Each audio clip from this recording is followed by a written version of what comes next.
EPFO धारकों ପାଇଁ खुशी खबर जदि आपणकर मध्य ईपीएफओ रही जानी रखु सरकार जारी कला एक बड़ घोषणा एवं एमानक मिलवाक जाउछि नुआ सुविधार लाभ।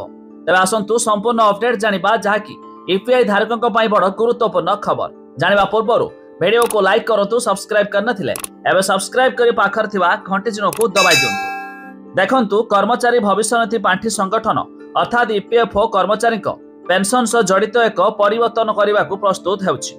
गणमाध्यम रिपोर्ट अनुसार ईपीएफओ दरमा सीमा 15,000 रु 25,000 को वृद्धि करने एक प्रस्ताव प्रस्तुत करुछि। जदि यह परिवर्तन कार्यकारी हुए तेबे सारा देश में 1 कोटी अधिक कर्मचारी ईपीएस पेंशन द्वारा कभर हेबे। शेष थर पर 2014 मसीह ईपीएफओ पेंशन वृद्धि करथिला। सेतेबेले मिलुथिबा पेंशन 6,500 को वृद्धि करी कर्मचारी मानक 15,000 पेंशन मिलुथिला। सेबेठारु यह अपरिवर्तित रहिछि। तेबे ईपीएफओ पेंशन योजना ईपीएस अधीन एक दरमा सीमा स्थिर कराइछि।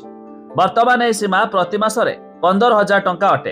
यार अर्थ होउछि जदि जड़े कर्मचारी दरमा 25,000, 40,000 किंबा ताठारु अधिक हुए तेबे केवल 15,000 आधार में पेंशन गणना कराजिबो। तेबे वर्तमान यह सीमा को 25,000 को वृद्धि करिवार प्रस्ताव अछि। यह दरमा अधिक हेले मध्य पेंशन आधार वृद्धि करिबो एवं भविष्यत में पेंशन परिमाण भल हेबो। तेबे मुंबई रे एक व्यावसायिक कार्यक्रम में आर्थिक सेवा विभाग सचिव एम नागराज को एक जरूरी समीक्षार आवश्यकता उपरे गुरुत्वारोप करथिले।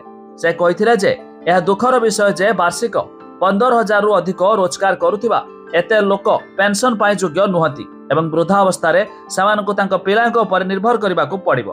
तेणु बड़ अपडेट मुताबक खूब शीघ्र ईपीएफओ दरमा सीमा 15,000 रु 25,000 को वृद्धि करिया पई एक प्रस्ताव प्रस्तुत कराउछि।